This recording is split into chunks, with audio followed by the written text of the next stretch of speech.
Hello everyone and welcome. Today I'm going to show you guys how to modify some of the properties of Tales of the Abyss moves. So things like the hit stun on your attacks and how quickly you can interrupt attacks into other ones.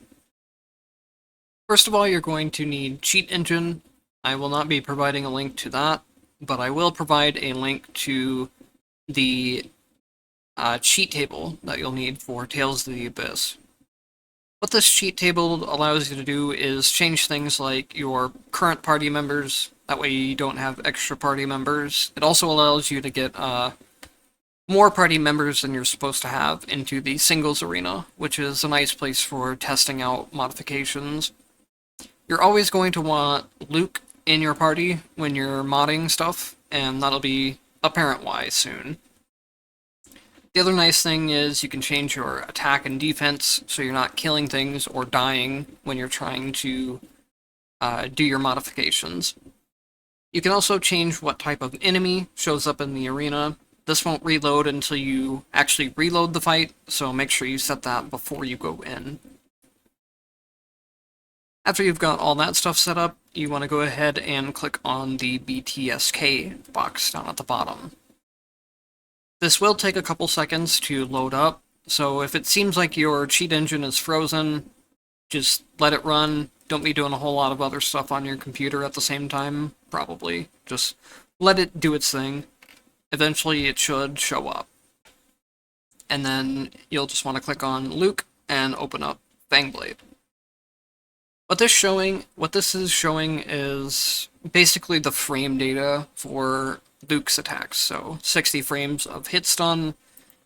You can interrupt it at frame 90 to use your next art in your art chain. Cooldown time is how quickly you can move after the art ends. Normally this doesn't have too much of an impact because cooldown time is generally very low, but it does help with some arts.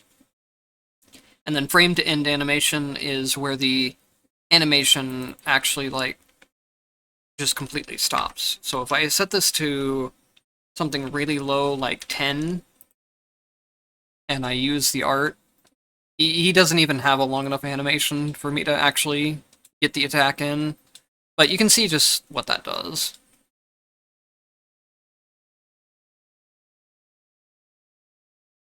So if I change something like hit stun to 255, just to show that off real quick, you'll see I use Fang, well, if I don't get a stun, if I don't get another stun, stuns can be really annoying in this game when you're trying to test things like hit stun and knockups.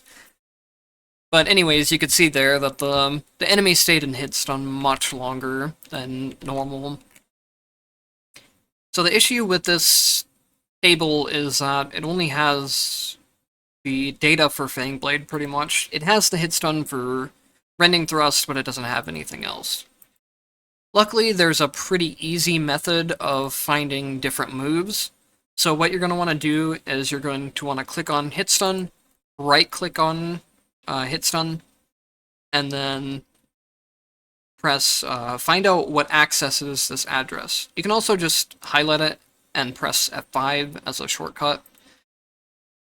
Either way works. You'll notice that this window pops up, and then what you're going to want to do from this window is you're going to want to hit an enemy with Fangblade. It's very important that all of the hits of Fangblade hit, and the enemy doesn't guard or have Iron Stance or anything that would prevent it from dealing hit stun. If it doesn't do hit stun, you're not going to get the value to show up properly, and that's going to apply for what we're about to do as well. So anyways, once you use that move, which is Fangblade in this case, you're going to see a value show up here. What you're going to want to do is right-click on that, and then find out what addresses this code accesses. That's going to open up yet another window, and at this point, we can use another art on Luke. I'll show another one on Guy, just to show off that it does work for other characters as well. So if we go in and use Tiger Blade, okay, there is a very good example of what I was talking about. The enemy guarded, so I didn't get the knockup, and it caused only one of my hits to actually hit here. So what this is doing is, anytime we use any art, it'll also work for basic attacks, the value of the hit stun will show up here. The problem, like I mentioned, is that if you hit something like Guard or Iron Stance, that attack does not do the hit stun. So we'll go ahead and watch here again. I'll use Fang Blade again, or I'll use Tiger Blade. And now we can see that we have two more values. Most attacks will have multiple hits, so they'll have multiple sources of hit stun. That's something you have to keep in mind when you're editing them. And like I said, it's very, very important that all of the hits actually land and deal hit stun. So they don't get guarded, they don't hit Iron Stance, things like that. From here, you could select one and press Enter to change the value. You can also double-click on them to add them to your list here. And then from here, you can do things like, if you select one of them, hold Shift, select the bottom one, and then double-click, you can change them to a name, so you don't lose track of what is what in your table. And then in a similar vein, if you have them all selected, you can press Enter, and you can change them all at the same time, if you want to change multiple hit stun values to the same thing. You don't always want to be doing that, but if you ever do, it's an easy way to change multiple values at the same time. You can also select a value and hit Control-Z if you ever want to return it to the previous value. So let's say you tried to change it to a hit stun, but you didn't like it. You wanted to change it back to what it was the previous time. You can just hit Control-Z to undo. And that is basically it for how you find and change the values. This will apply the same way no matter what other character you're playing, or no matter what other art you're trying to find. You'll always do this same method. You bring up hit stun first on Fang Blade, you click find out what accesses this address, you use the art, and then again with hit stun, make sure it actually hits, it doesn't get guarded or anything. You'll see this pop up. You go to find out what addresses this code accesses, and then in this case we'll use we'll just use Light Spear Cannon. And then it'll bring up all the hit stun values for Light Spear Cannon here. This applies the same way if you want to find the frame to interrupt for another move. So let's actually just do that real quick. It'll be easier to show frame to interrupt on Light Spear Cannon compared to Fang Blade, since Fang Blade is a little bit weird since it lifts you into the air.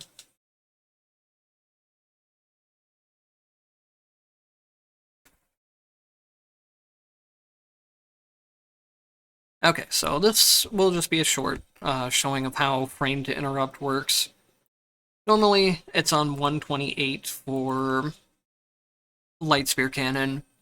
Let's just change it to something like 60, and then that's going to be really early, but it'll make it apparent. So now if I use Light Spear Cannon, I can cancel it into Havoc Strike or any other attack much earlier.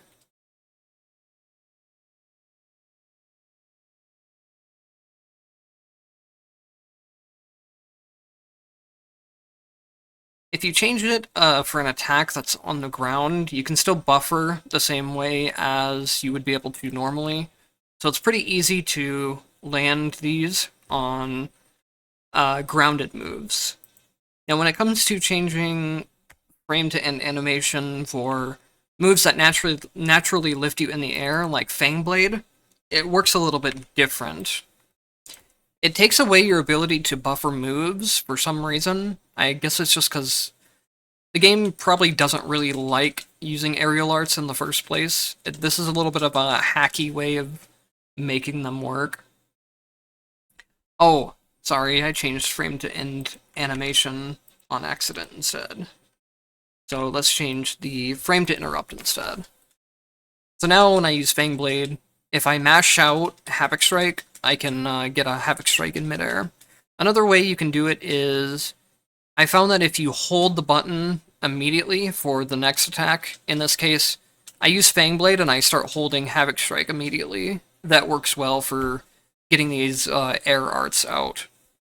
But otherwise, it's something that's hard to show on camera, but once you start playing around with them, you'll notice it's really finicky to actually get those air hits out. So that's it for the basics. Most people will probably be okay with that.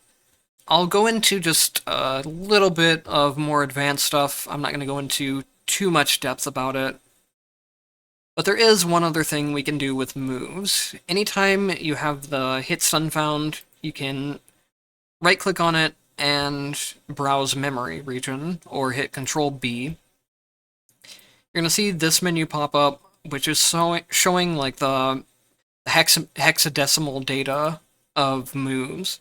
So this 3C here is hexadecimal for 60, which is the hit stun. From here, I want to go one line backwards. So I highlighted the 3C so I could make sure I know where my starting point is. And then I want to go to the ninth byte of the line before hit stun. So 1, 2, 3, 4, 5, 6, 7, 8, 9. What this byte does is it tells the game a property of the art. And these properties include things like, does the art knock down? Does it lift enemies off the ground? That type of thing. This is something that I bet a lot of people are going to want to play around with, because off the grounds aren't something that are ever on an art normally. So I believe, let me check my notes real quick. I will set this to D2. You just highlight it and then type in D2. That's how you'll do that. And now if I put on something like Raging Blast real quick, I can show off that when I do Fang Blade, it will pick up the ground, or it'll pick up the enemy off the ground. It's a really fun mechanic to play around with, especially since, like I said, it doesn't normally exist in Tales of the Abyss. Now, putting a knockdown does come with some drawbacks, which I'll show off here. If the enemy could stop getting stunned, that would be perfect. So right there you could see, when an enemy stands up, they're in what I call red state, where they have super armor. My normal attacks would not put him into hit stun, but when I use Fang Blade with the off the ground property, it ignores the fact that they're in hit stun. It ignores their state completely. If they're in over limit, if they have iron stance, it ignores everything. So that is something you kind of have to be careful with when you're doing off the ground stuff. We have not been able to find a value that can off the ground without ignoring that state. The knockdown value I have does not ignore that state. And same with the spinning knockdown, I think. That one I'm not quite as sure about, since I don't normally use spinning knockdown, but we've looked through a ton of different values, and I've not been able to find any off the ground that doesn't ignore enemy state. So if anybody finds one that doesn't, please let us know. That would be extremely helpful. So the notes here, you can probably, like I said, most people probably won't use a whole lot of these, other than maybe the knockdown thing, or the off-the-ground thing. If you want to, you can screenshot these and mess around with some of them. The way I have it written down is just, you use hitstun as your starting location, and then you count plus or minus on your lines, and it's which byte on that line. So make sure you don't resize this window at all if you're trying to follow my instructions. We'll do one more example real quick. So we'll look at a stun chance. stun chance is on line 1, which is the line that hit stun is on. I started that way. And then we'll need to go 16.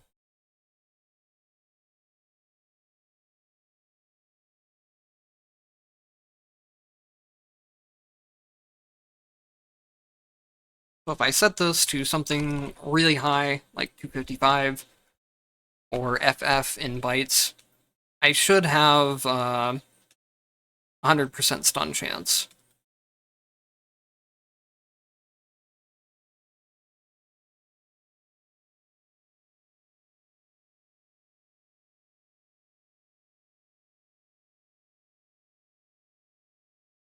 Oh, that is my bad. I set it to...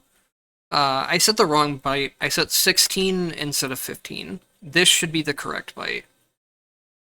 So by the way, how I did this is, if you want to set it in hex, you just type in directly here. So FF is 255. Otherwise, if you want to set an actual value, you can double-click on it and set it that way. 255 is the highest value that you can put in a single byte. So what was happening there is, instead of having my stun chance, for some reason, if this byte is set to a high value, it just makes the enemy crumble. I don't know why. It's just how it works. So now it'll have a 100% stun chance, basically. It doesn't stun on some of the first hits because, like I mentioned with Tiger Blade, a lot of moves will have multiple hits on them. So if you're having problems with changing the off the ground value as well, that's something you might want to keep in mind. You might want to try using one of the other hit stun values. Anyways, that'll be it for this. If you have any other questions, hopefully that covered everything, but if you have other questions about what I've covered here, feel free to ask in the comments, and I'll try to get around to them when I have time. Thank you guys for watching, and I'll see you in the next one.